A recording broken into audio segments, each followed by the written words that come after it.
மறவாமல் நினைத்தீரையா, மனதார நன்றி சொல்வே. என்னை மறவாமல் நினைத்தீரையா, மனதார நன்றி சொல்வே. இரவும் பகலும் என்னை நினைந்து இதுவரை உதவினீரே. இரவும் பகலும் என்னை நினைந்து இதுவரை நடத்தினீரே. நன்றி நன்றி ஐயா, கோடி கோடி நன்றி ஐயா. நன்றி நன்றி ஐயா,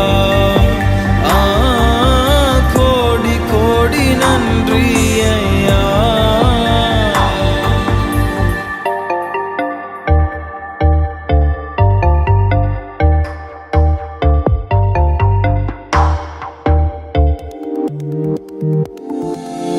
எபினேசர் நீர்தானையா, இதுவரை உதவினீரே. எபினேசர் நீர்தானையா,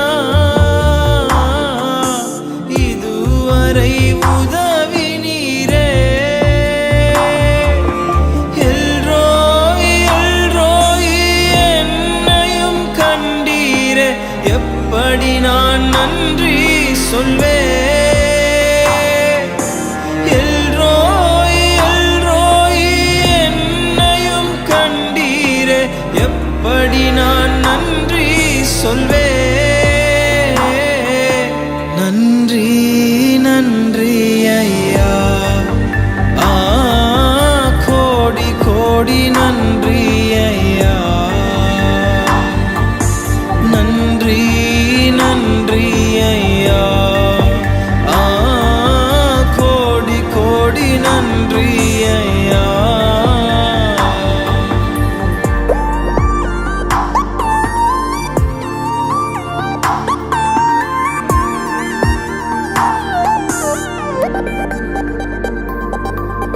தடைகளை உடைத்தீரையா, தள்ளாட விடவில்லையே. தடைகளை உடைத்தீரையா, தள்ளாட விடவில்லையே.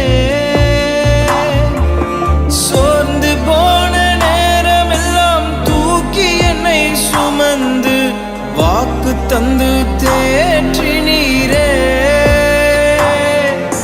சோர்ந்து போன நேரமெல்லாம் தூக்கி என்னை சுமந்து வாக்கு தந்து தேற்றினீரே.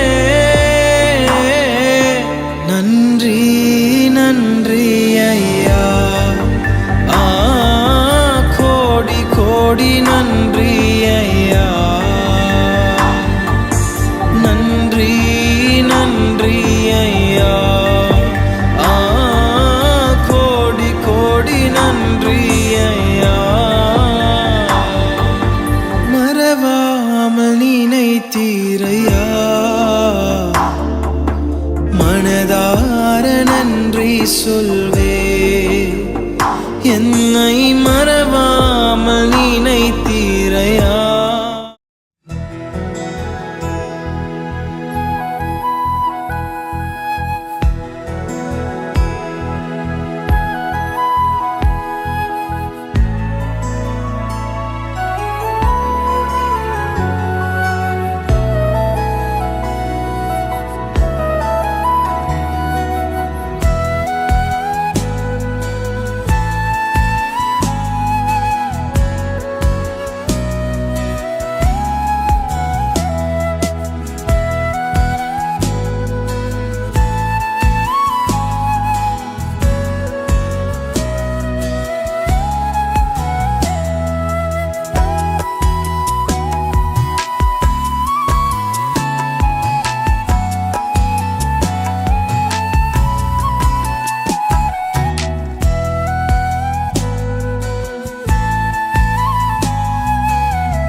சென்ற காலம் முழுவதும் காத்தாரே, போர் செய்தும் அணுகாமல் சொந்தமாக ஆசி பொழிந்தனக்கென்றும் சுகபலன் அளித்தாரே.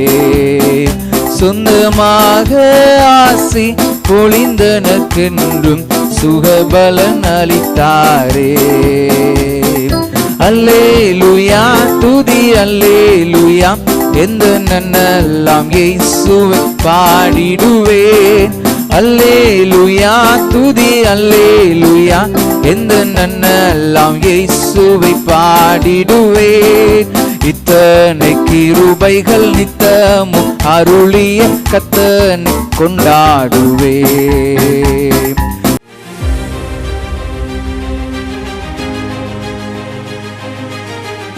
நீதிமொழிகள் 6:9. சோம்பேறியே, நீ எவ்வளவு நேரம் படுத்திருப்பாய்? எப்பொழுது உன் தூக்கத்தை விட்டு எழுந்திருப்பாய்? சாத்தா எப்போனாலும் சொல்லிக்கிட்டே இருக்கிறான், நீ உழைச்சி என்னப்பா நீ கண்ட பாருப்பா. சோம்பேறிகளும் பாவிகளும் ஆட்கள் எங்கேயோ போயிட்டாங்க. அவங்கெல்லாம் என்ன உன்ன மாதிரி உழைக்கவா செஞ்சாங்க? பேசாம நீ படுத்துக்க, பேசாம நீ தூங்கு, உனக்கு எதுக்கு உழைப்பு அப்படின்னு சொல்லி எப்போ பார்த்தாலும் உழைக்கிறவங்கள உழைக்கக்கூடாதுன்னு சொல்லி சாத்தான் டிஸ்கரேஜ் பண்ணிக்கிட்டே இருக்கிறான். காலத்தை ஆதாயப்படுத்த சாத்தான் விடவே மாட்டான். பிரியத்துக்குரியவர்களே, எது எப்படி இருப்பினும் ஆண்டவர் தந்திருக்கிற இந்த நாளிலே நாம் உழைக்கின்றவர்களாக இருப்போம். ஓடி ஓடி நாம் உழைப்போம். இயேசு கிறிஸ்து 3 வருட ஊழியத்தில் ஓடி ஓடி உழைத்து கொண்டே இருந்தார். ஒரே ஒரு விசை கப்பலின் அடித்தளத்தில் தலையினை வைத்து தூங்கினார் என்று மாத்திரமே நாம் காண்கிறோம். நம்முடைய வாழ்க்கையிலும் அப்படியே நாம் ஓடி ஓடி உழைக்கின்றவர்களாக இருப்போம். ஆண்டவருக்காக பெரிய காரியங்களை செய்ய வேண்டும். பிள்ளைகளுக்காக பெரிய காரியங்களை செய்ய வேண்டும். இந்த பூமியில் இருக்கிற காலத்தில் ஒரு நிமிடத்தை கூட நான் வீணடிக்க மாட்டேன். என் ஆண்டவரை போல நானும் உழைத்து கொண்டே இருப்பேன். என் வாழ்க்கையில் நான் ஆண்டவருக்காக அநேக ஆத்துமாக்களை ஆதாயம் செய்வேன். நான் அநேகரிடத்தில் கிறிஸ்துவை குறித்து சொல்லுவேன். எவ்வளவு சம்பாதிக்க முடியுமோ அவ்வளவு சம்பாதிப்பேன். எவ்வளவு பிறருக்கு ஆசீர்வாதமாக இருப்பேனோ அப்படி இருப்பேன் என்று சொல்லி நீங்கள் ஒப்பு கொடுத்து பாருங்கள். அப்பொழுது உங்களுடைய வாழ்க்கை அநேகருக்கு ஆசீர்வாதமாய் மாறும். கர்த்தர் உங்களை ஆசீர்வதிப்பாராக. ஆமென்.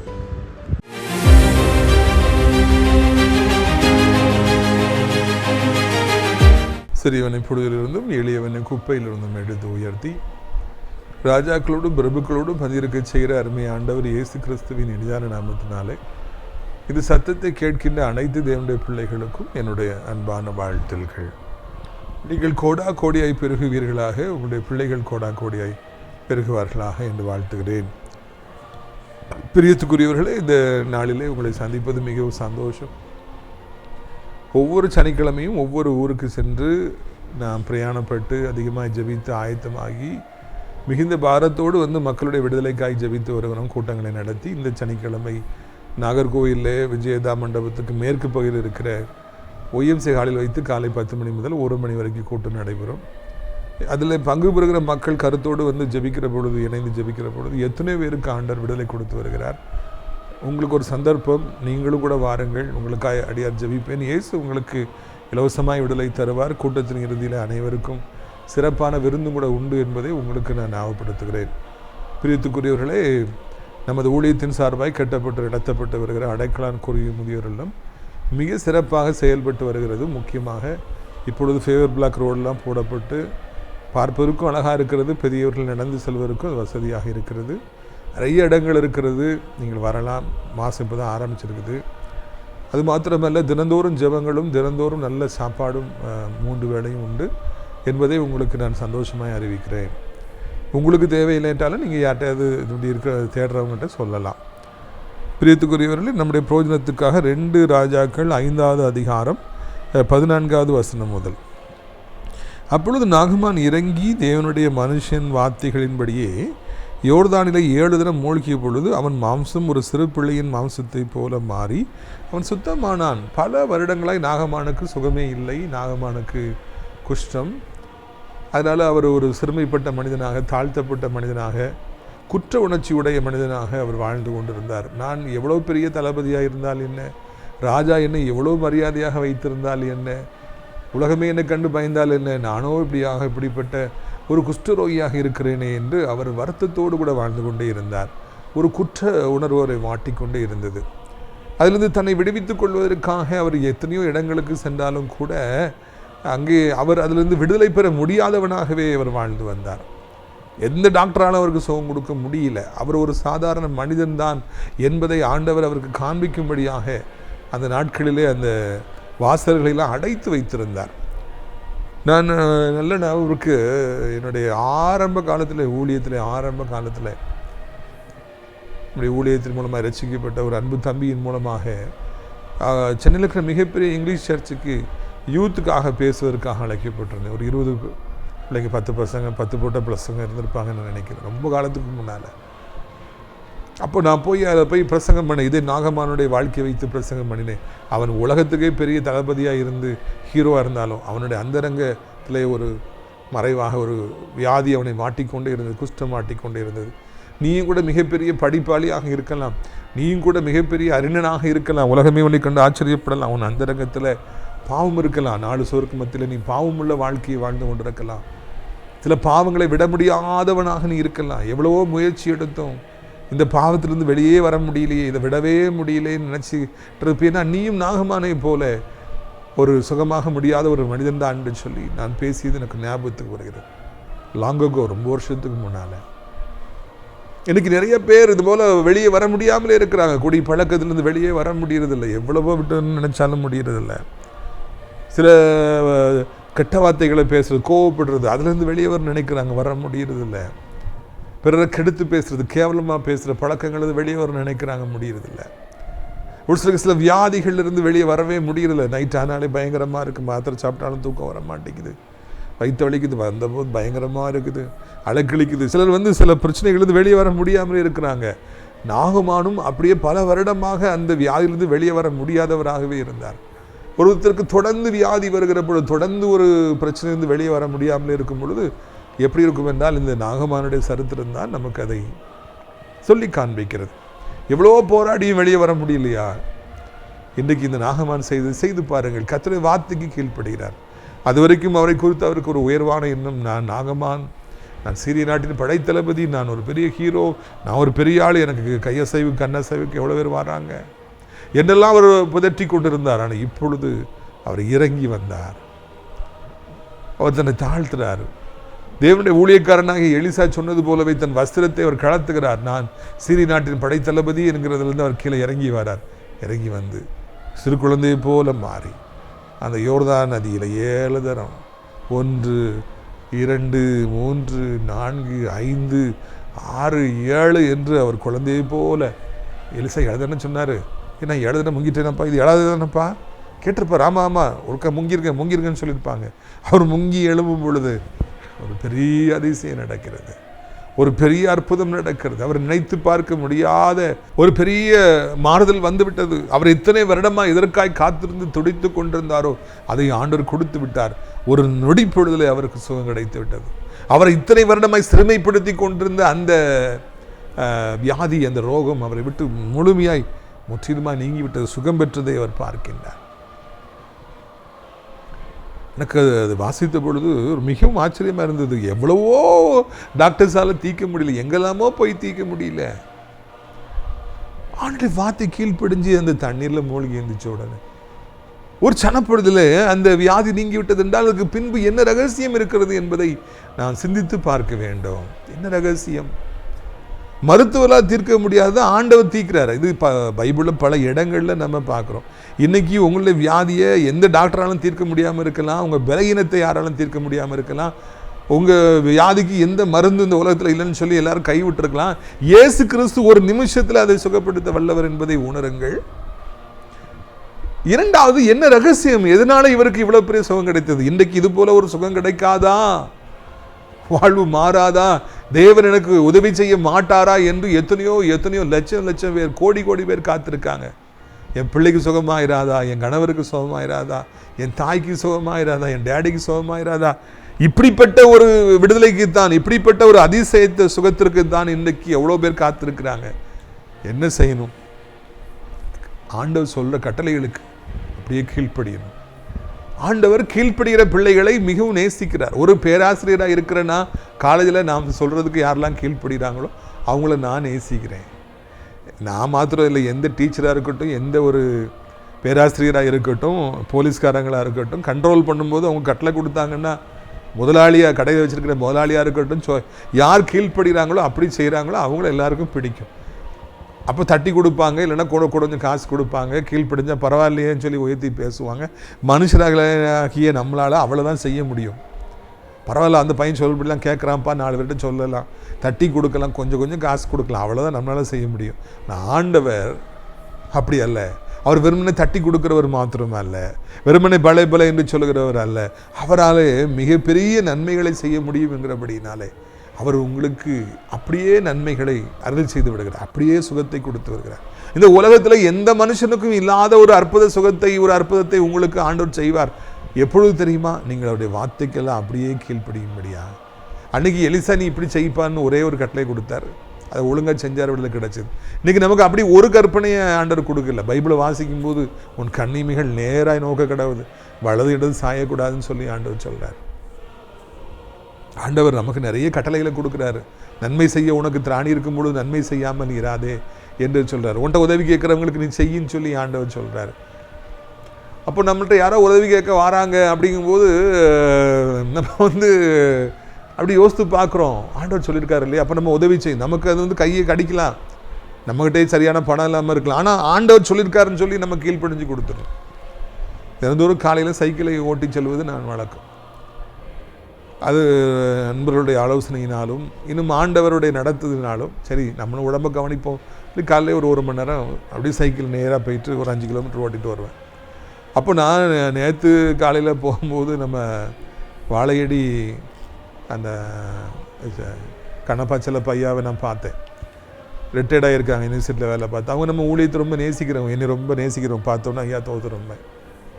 அவங்க என்னை பார்த்தோன்னே பைக்கை நிப்பாட்டி, வாங்க தம்பி உங்களை பார்க்கணும்னு நினச்சிட்டு இருந்தேன், அந்த காணிக்கை வச்சுக்கிடுங்கன்னு சொல்லி ஒரு 500 ரூபா கொடுத்தாங்க.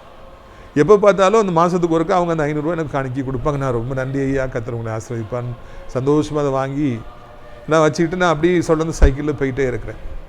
நான் அப்படி போயிட்டு வரும்போது அங்கே உள்ளேருந்து ஒருத்தர் பைக்கில் வர்றாரு. இன்னி பார்த்தோன்னு இறங்கி வர்றாரு. கண்டுபிடிச்சிட்டேன், இது நம்ம ஐயா, நம்ம ஊழியத்தில் மாதத்தில் ஒரு விடுதலை நாள் கூட்டத்தில் என் கூட இணைந்து ஜெபிக்கிற ஐயா.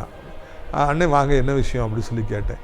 இப்படி ஒரு பாஸ்டருங்க வீடு கட்டுறாரு, அப்போது அவர் எனக்கு தெரியும், அவர் போய் நீங்கள் பார்த்துட்டு வாங்க, ஃபோட்டோ எடுத்து அனுப்புங்கன்னு சொல்லியிருக்கிறாரு. அதனால் நான் போய் ஃபோட்டோ எடுத்துகிட்டு வரேன் அப்படின்னு சொல்லி எல்லாம் காமிச்சார். அப்போது ஊழியக்காரன் வந்திருக்கிறான், நீ ஏதாவது கொடு அப்படின்னு சொல்லி எனக்கு ஒரு ஏவுதல். நான் யோசித்து பார்த்தேன், என் கையில் 500 ரூபா தான் இருந்தது, அண்ணன் ஐயா கொடுத்துருந்தாங்க. அது கொடு அப்படின்னு சொல்லி ஒரு ஏவுதல். உடனே நான் அந்த 500 ரூபாய் எடுத்து கொடுத்து விட்டேன். அண்ணன் வச்சுக்கங்க, நீங்கள் முழு நேரமாய் பணி செய்கிறீங்க, உங்களுக்கு தேவை, கண்டிப்பாக இதை வைத்துக்கொள்ளுங்கள். நான் வேறு பணம் என்கிட்ட இல்லை, இருந்தது அந்த 500 ரூபாய், அதை எடுத்து நான் கொடுத்து விட்டேன். சந்தோஷமாக நான் கடந்து போனேன்.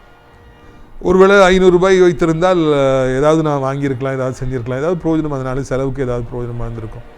இல்லைன்னா 500 ரூபா கேட்குறாங்க, நம்மகிட்ட 500 ரூபா இருக்குது, அண்ணன் வந்திருக்காங்க, ஒரு 100 ரூபாய் கொடுப்போம்னு கூட நம்ம நினச்சிருக்கலாம். நான் அப்படிலாம் ஆண்டவர் சொல்ல, நீ 500 ரூபாய் வாங்கினல, கொடுத்தாருல அண்ணன், ஐயா கொடுத்தாரு, நீ கொடுத்துரு, அதை கொடுத்துரு, நான் உடனடியாக கொடுத்து விட்டேன். இதுதான் கீழ்ப்படிதல். சரி, அடுத்து எனக்கு செலவுக்கு இல்லை, அதெல்லாம் ஆண்டவர் பார்த்துக்கொள்வார். நம்முடைய வாழ்க்கையிலே ஆண்டவர் நம்மை சோதிப்பார். அவருடைய கட்டளைகளுக்கு நம்ம கீழ்ப்படுகிறோமா, நம்ம அவர் சொல்படி வாழ்கிறோமா என்பதை ஆண்டவர் சோதித்து பார்ப்பார். யாரையாவது அனுப்பி நம்மை சோதித்து பார்ப்பார். அதுக்கு அப்படியே நம்ம கீழ்ப்படுகிறோம், உடனே தட்டி கொடுப்பார், உடனே ஆண்டவர் சந்தோஷப்படுவார். அன்றைக்கு ஆண்டவர் இயற்கைக்கு அப்பாற்பட்ட ஒரு அற்புதத்தை அவர் நிச்சயமாய் நம்முடைய வாழ்க்கையில செய்வார். அதை நீ மறந்துடாதீங்க. தேவன் அவனுடைய கட்டளைகளுக்கு நான் சொல்றதுக்கு என் பையன் கீழ்ப்படுகிறானா, என் மகா கீழ்ப்படுகிறாளா, அதை பார்ப்பார், மேலிருந்து பார்ப்பார். யோபு என்னை குறித்து தூசிக்காம இருக்கானா, என்னை குறித்து கேவலமா பேசாம இருக்கானா, தன் வாயினால பாவம் செய்யாம இருக்கானா, என்னை குறித்து கேவலமா பேசாம இருக்கிறானா, ஒரு வார்த்தை கூட என்னை குறித்து கேவலமா பேசாம இருக்கிறானா பார்க்கிறாரு, பார்த்துட்டே இருக்கிறாரு. அதுல அவர் ஜெயித்துறாரு. உடனே ஆண்டவர் ரெட்டிப்பான நன்மையை கொடுத்து சந்தோஷப்படுத்தினார். மேலே இருந்து ஆண்டவர் நம்மை பார்த்து கொண்டே இருக்கிறார் என்பது உங்களுக்கு தெரியுமா? என்ன யாரும் பார்க்கல, வாலிபர்கள் சொல்றாங்க, யாருக்கு தெரியாது, நான் செய்யறது யாருக்கு தெரியாது. இல்லை, ஆண்டவருக்கு எல்லாம் தெரியும். தான் பிள்ளைகள் என்ன செய்யறாங்க, எங்க போறாங்க, எங்க வராங்க, எனக்கு கீழ்ப்படுகிறாங்களா, அதைத்தான் ஆண்டவர் முதல்ல பார்க்கிறார். ஆதாம் ஏவாள் விழுந்து போனதுக்கு காரணம் என்ன? கீழ்ப்படியாமல் போனார்கள். இந்த மனுக்குலமே பாவத்துக்கு வந்தது காரணம், சாபத்துக்கு வந்தது காரணம், மரணத்தை சந்தித்தது காரணம் ஆதாம் ஏவாளுடைய கீழ்ப்படியாமை. இந்த மாத்திரம் சாப்பிடாத சின்ன கற்பனை, லகுவான கற்பனை, ஆனா அதுல அவங்க விழுந்து போயிட்டாங்க, கீழ்ப்படியாம போயிட்டாங்க, சாபத்தை வாங்கினாங்க, துரத்தப்பட்டாங்க. ஓடுறா இதே தோட்டத்தை ஆண்டவர் பார்த்து உருவாக்கி எல்லா மரங்களையும் வைத்து குளிர்ச்சியாய் வைத்து மிக சிறப்பானபடிக்கு ஒரு வாழ்வை கொடுத்திருந்தார். எப்ப கீழ்ப்படியிலே ஓடுறா அப்படின்னு சொல்லி ஆண்டவர் விரட்டி விட்டார். 2 பேரும் ஓடுங்க, இந்த இடத்துல நீங்க இருக்கக்கூடாது, கேருபீன்கள் சேராபீன்களை காவலை வச்சு இந்த பக்கமே வந்துடாதீங்க.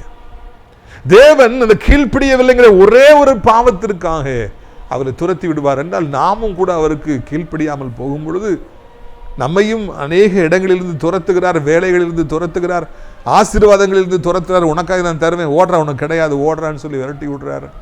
நல்லா சுகபலமா இருப்போம், அதுலேருந்து விரட்டி விட்டுருவார். வியாதிப்படுவோம், பலகீனப்படுவோம், தள்ளாடுவோம். இன்னைக்கு தேவன் நம்மை பல ஆசீர்வாதங்களிலிருந்து துரத்தி விட்டதுக்கு என்ன காரணம்? ஒரு காலத்துல நம்ம செழிப்பா இருந்தோம், நல்ல ஸ்ட்ராங்கா இருந்தோம், ஒரு காலத்துல நம்ம பலமா இருந்தோம், ஒரு காலத்துல நம்ம சொல்றது எல்லாரும் கேட்டாங்க, ஒரு காலத்துல நம்ம நினைக்கிறதெல்லாம் சாதிச்சோம், இப்போ ஒண்ணுமே நடக்க முடியல, எல்லாத்துலேருந்து ஆண்டு துரத்தி விட்டாரு. காரணம் என்ன? ஏதோ ஒரு கீழ்ப்படியாமை.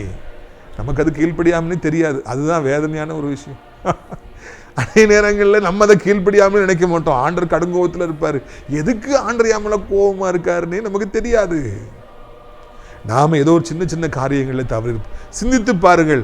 நாகமான் வெற்றி பெற்றதுக்கு காரணம், எங்கு போனாலும் தீர்க்க முடியாத அந்த ரோகம் ஒரு சனப்பொழுதில் அவரை விட்டு போய் சின்ன பிள்ளையோட சரீரத்தை போல மாறி மிக சிறப்பான சுகம் கிடைத்ததுக்கு காரணம் அவர் கீழ்ப்படிந்தார். நீங்கள் கூட கீழ்ப்படிய ஒப்புக்கொடுங்க. கர்த்தர் ஒரு இதயத்தில் என்ன தருவார்? இது செய்யி, மகனே ஹெல்ப் பண்ணு, மகனே பேசு, தலையிடு, மகனையில தலையிடாத, மகனை விட்டு பேசாத, ஓடிடு. சில காரியங்களை செய்ய சொல்லுவார், சில காரியங்களை செய்யக்கூடாதுன்னு சொல்லுவார். இந்த பழத்தை புசிக்காதே என்று சொல்லுவார், நம்ம புசிக்காம இருந்துக்கிடணும். இது யோர்தான்ல மூழ்கும் பாரு, மூழ்கிடணும். சில காரியங்களை செய்யும் பாரு, சில காரியங்களை செய்யாதம் பாரு. சிலர்கிட்ட பேசும் பாரு, சிலர்கிட்ட பேசாதம் பாரு. சில இடத்துக்கு போகும் பாரு, சில இடத்துக்கு போகாதம் பாரு. சிலர்கிட்ட அன்பு செலுத்தும் பாரு, சிலர்கிட்ட விட்டு ஓடும் பாரு. எது சொல்றாரோ அப்படியே செஞ்சிரு. கீழ்ப்படிஞ்சு பாருங்க, மிகப்பெரிய ஆசீர்வாதங்களை பெற்றுக்கொள்வீங்க. பாஸ்டர் என்ன ரொம்ப சிம்பிளா இருக்குது, இது இப்படி செஞ்சாலே போதுமா? எஸ் எஸ் எஸ், சின்னதா இருக்கலாம், ஆனா ஆண்டோடைய பார்வையில் அது பெருசாக இருக்கு. நான் அடிக்கடி சொல்றது தான், நம்ம எதை சின்னதா நினைக்கிறோமோ அதை தான் ஆண்டவர் பெருசா நினைப்பார். நாம எதை பெருசா நினைக்கிறோமோ அதை அவர் சட்டையே பண்ண மாட்டார், சின்னதா நினைப்பார். எதுல கீழ்ப்படியாமல் போனீர்கள், உடனே அது கரெக்ட் பண்ணி பாருங்க, ஜோம் பண்ணி கேளுங்க. இதனால எனக்கு இப்படி ஒரு தண்டனை, இவ்வளவு பிரச்சனை, இவ்வளவு கஷ்டம், இவ்வளவு வியாதி, இவ்வளவு ஹாஸ்பிட்டல், இவ்வளவு பண செலவு, இவ்வளவு அவமானம், என்னப்பா எதுல நான் கீழ்ப்படியாம போனேன் பாருங்க.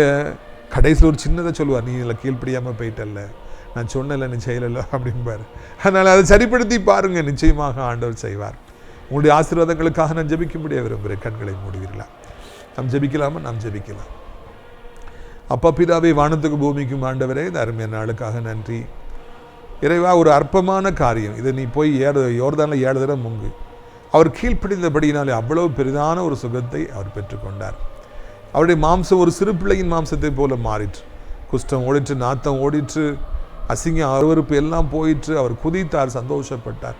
கீழ்ப்படிவதற்கு எவ்வளவு ஒரு வல்லமை இருக்கிறது, ஆசீர்வாதம் இருக்கிறது, சுகம் இருக்கிறது, நன்மை உண்டாகிறது என்பதை இந்த மனிதனுடைய வாழ்க்கையில் நடந்த சம்பவத்தின் மூலமாக எங்களிடத்தில் பேசியிருக்கிறீங்க. ராஜா, நாங்களும் கூட எப்படியாவது கீழ்ப்படிய உதவி செய்யும். கீழ்ப்படியாதபடினாலே பலவிதமான சாபங்களை பெற்று, குடும்பத்திலே சாபங்களை பெற்று, சரீரத்திலே பெற்று, வியாதிகளை பெற்று, கடனை பெற்று, அவமானத்தை பெற்று, இன்றைக்கு நிலைகுலைந்து போயிருக்கிற, உருக்குலைந்து போயிருக்கிற பிள்ளைகளுக்காக வருகிறோம்.